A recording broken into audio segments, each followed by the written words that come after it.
Happy full moon, Julie. And same to you, Sarah.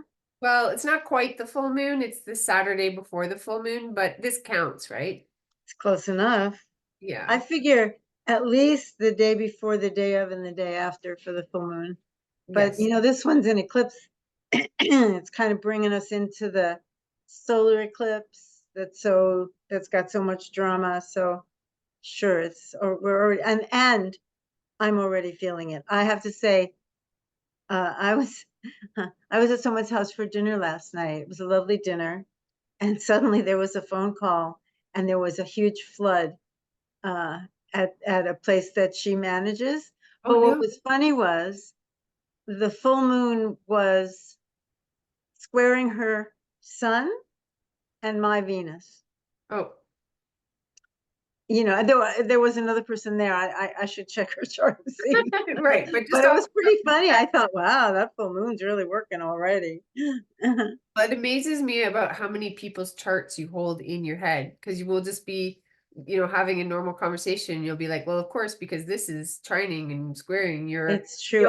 There's something warped about my brain. I don't actually see people as you're clearly, except I see their sun. I know she's got the sun at 6 degrees of Libra. right. Here comes the serious sun. That's right. I look at her and I see 6 degrees of Libra. And sometimes I'm wrong. Sometimes it's five, Right. and I misremembered it, but that's how it Yeah, goes. not too often. So yeah, I guess we're going to talk about the eclipse today. This Are eclipse, we?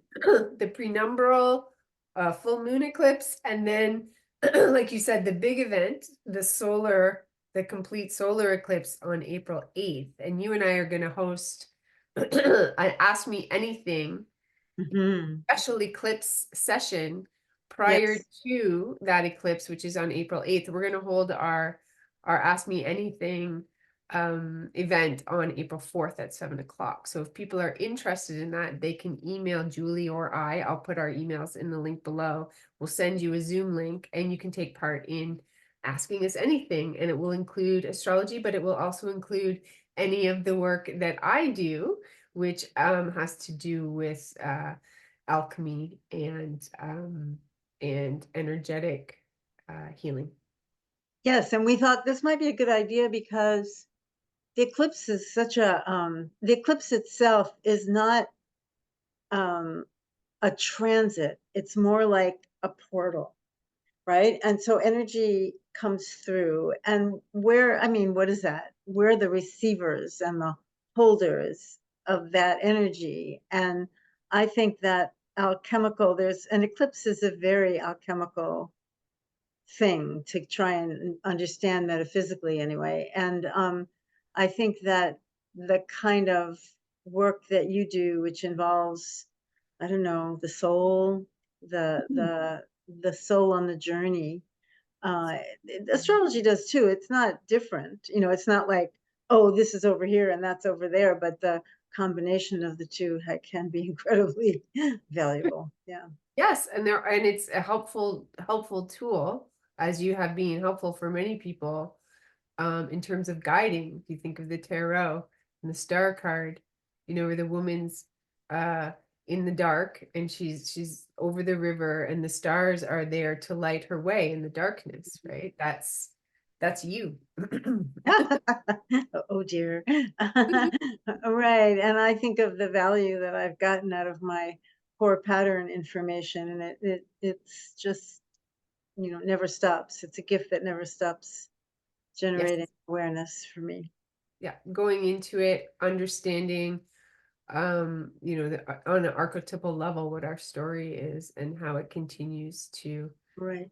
to play out and how we can start to master our life rather than not master it in a dominating way, but understand the forces that are working through us so that we can align with them. We're never, Absolutely. we're never Right. So gonna. the Ask Me Anything is literally if you just want to talk about this stuff and get a little more it's not so much that you have to come to it because you want to ask me a question that I have the answer to and you don't. It's more like it might be fun to have the conversation leading up to the eclipse and your offerings. Yeah. Yeah, so we will put the information in the description below and please sign up. And if you have any questions regarding what we're doing, feel free to ask, and ask any comment in the comment section. You can ask any questions there if you like to, and we'll answer those as well. There you go. Nothing like a chat box. Chat. So let's chat about the eclipse. What's happening? Where is it happening? It's happening over our heads here in Toronto and environs, and I think into the just south of here, not north of here so much, but still, I mean, it'll be partial, but I think the totality is pretty close to Toronto, like Hamilton and Brighton and, you know, Kingston there. I heard that there's hundreds of thousands of people going to Niagara What Falls. time will it be at, Julie? What time? Well, it's at the new moon, so it's in the afternoon. Obviously, we're going to see it in the afternoon. You can go online and get a lot of astronomical information that will be awesome, but the exact sun-moon conjunction is at 2:20. So I think the eclipse, I think what we need to do, those of us who want to tune into the eclipse, is really imagine, however you imagine, a container that will receive the energy before the eclipse, and then, you know, something to anchor that after the eclipse. But during the eclipse, I mean, I know that people mostly like to get their eclipse glasses out and look at the eclipse, and you have to be careful not to look directly at it because you'll go blind. You should never look at the sun directly, except I know there are people who look at the sun, but I'm not one of them. So as far as I'm concerned, you shouldn't look at the sun directly. But I think the drama is also, or maybe even more so, in the world around us and the way it becomes dark in the middle of the day. If you've never been in an eclipse, it's pretty potent. Yeah, I mean, the last one I remember like taking part in, I must have been in elementary school. Like I don't remember one since then. And you know, when you're a kid, it's super impactful, right? What's happening. But Yeah. And the most powerful one I was ever in was in 1979, I think. that's probably the one I'm talking about. Really? I don't know. I was out in Oregon. It was in, I was in the desert in Oregon. It was pretty intense. So what is it about? What are these eclipses about on our internal astrological level? What are they bringing to us? In Well, terms of, I have a bit of hobby horses that I've been riding for the eclipse, and I have two. One is that the eclipse is in Aries, and, you know, we're living on a war-torn planet right now, and it's pretty awful and it's pretty scary. But, and people, you know, astrologers will say, well, Aries is the sign of war, and the North Node is in Aries. What did you expect? And maybe that's true. Maybe what did I expect? But if I expected war with Aries, it's because I don't think much of human beings. you don't think they can Not come up with a because better solution, eh? I don't think Aries as an archetypal energy requires us to go to war. I think of war as a pathological manifestation of Aries. It's a pathological manifestation of I have to be the one in control or whatever. Right, right. So But that's one hobby horse. Yeah, we could expect better from Aries. We could. we could. And so what would a healthy version of Aries be? A healthy version of Aries would be I don't accept that. We need to talk about that. You know, it's what we tell kids in kindergarten. Use your words, right? Don't just slug your buddy. Use your words because you can work it out. Right. So it's assertive, right? It's not about I had a very funny dream about this, but anyway, I won't bother you with my dream. But it's about asserting ourselves, but it's not about killing the other person, Right. or it doesn't have to be, Right. Yeah, health. right? I mean, the healthy side of It's Aries. about no, no, you can't do that to me. Right. But it's not about if you do that to me, I'll kill you. There's just a difference. Mhm. Mhm. And it's hard to say no and not fight back. Um, I get that. I definitely get that. Um, you know, when you're outraged and angry, but if we haven't figured out yet that it doesn't ever get you anywhere, really, we must be really dumb. I can't argue with you. I cannot argue with you. I I'm thought reading a, I'm reading a good book called Why Patriarchy Persists. It's a skinny little volume, worth who reading. wrote it again? Huh? Carol Gilligan? Yeah. Yeah, she wrote The Birth of Pleasure. Yeah, she's good. Mm. And you were saying that it has to do with not being able to like the point of patriarchy is to avoid being vulnerable, avoid life, Yeah, really. you have to read the book. I mean, I'm not gonna, that's not my hobby horse, but yeah, I get it. I mean, I think what she's saying, and then once greed and power get, you know, entangled with not feeling loss, Bob's your uncle. Right. And then you've got nobody living, everybody just killing everybody. Or not, or stuffing their feelings. Yeah. Yeah.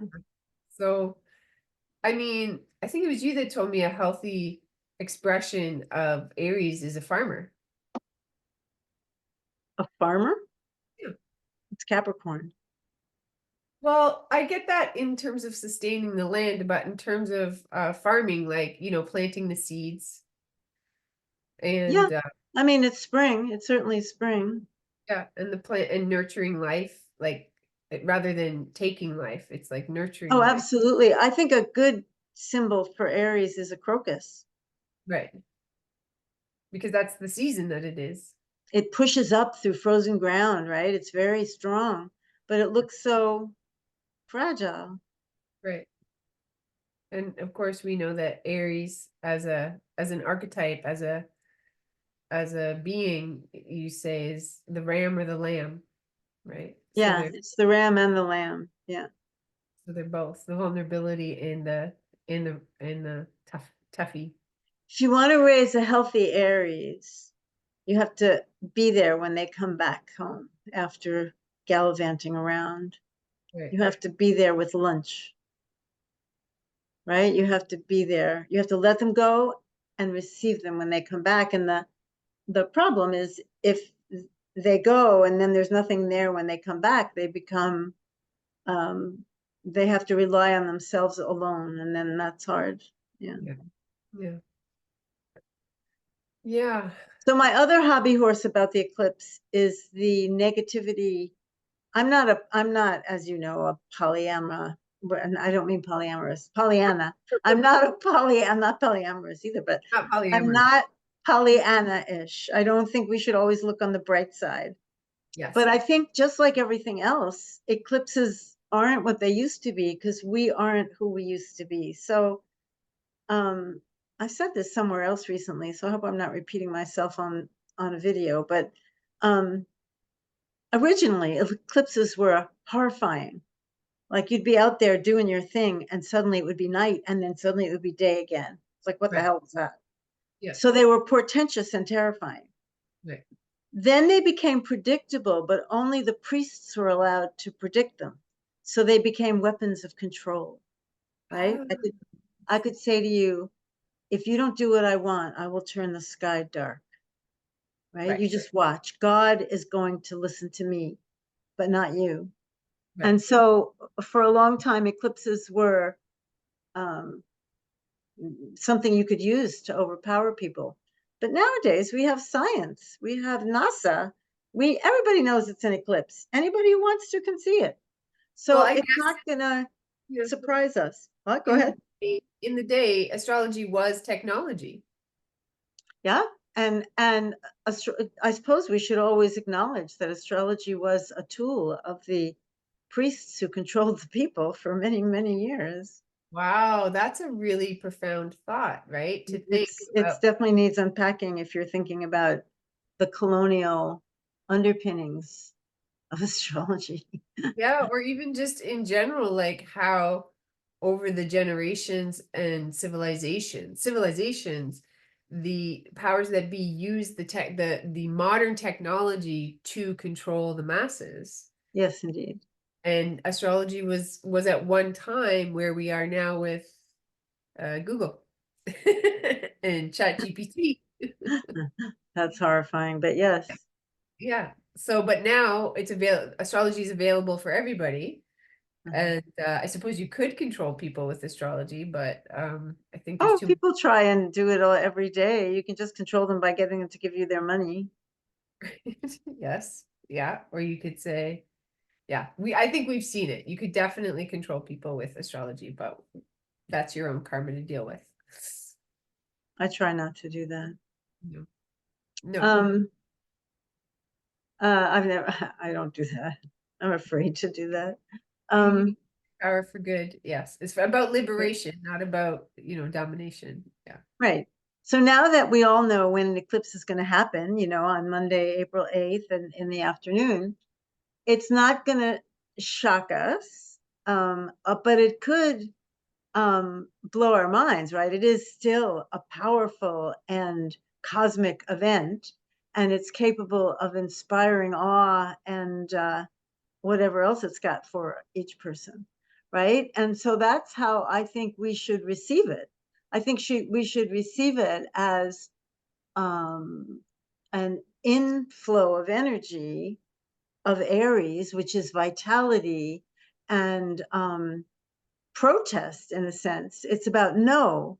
It's definitely about what we want to say no to, but it's not about saying no to it unto death. It's Mhm. about really creating, Aries is opposite Libra. It's about creating challenge. And, I always think it's so interesting that everyone goes, how is it that sports are so full of sexual abuse? Why wouldn't they be full of abuse? Because they're all about win and lose, which means they're all about domination and submission, Right. right? But if you took the dominator quality out of it and made it be about, if I do my best, that's going to inspire you to do your best. And wow, that's cool. Then you Absolutely. get Aries and Libra at their best. Yeah. The best of what that can be. Actually, that's funny. That's one of the main things that I learned when I did sports was assertion, was learning because I was very I had a very difficult time asserting myself. And I remember the moment that that it kicked in, that sort of switch flipped. And it's like, I can't be nice here. I can't be like wanting, I have to assert myself. And that just means being clear about my goal. Right. And that doesn't hurt anybody. And so I remember when the switch went off. And so I can still feel in a moment when I'm having a hard time asserting myself, the switch goes and I'm like, it's like this. You just go towards it.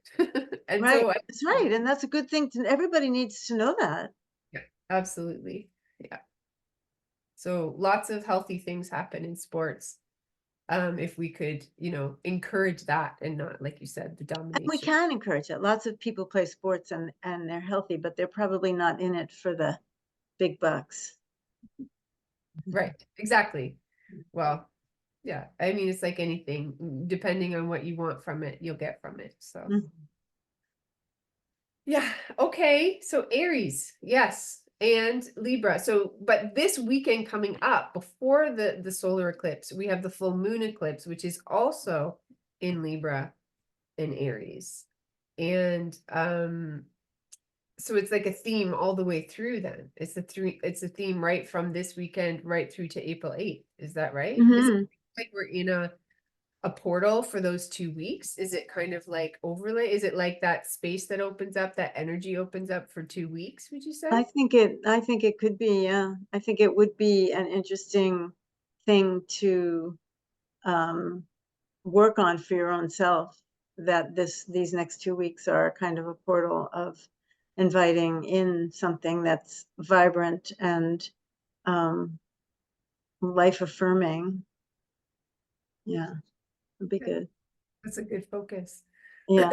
These next two. Um, I think the other thing about the eclipse the solar eclipse on April 8th is that it's exactly conjunct Chiron. Okay.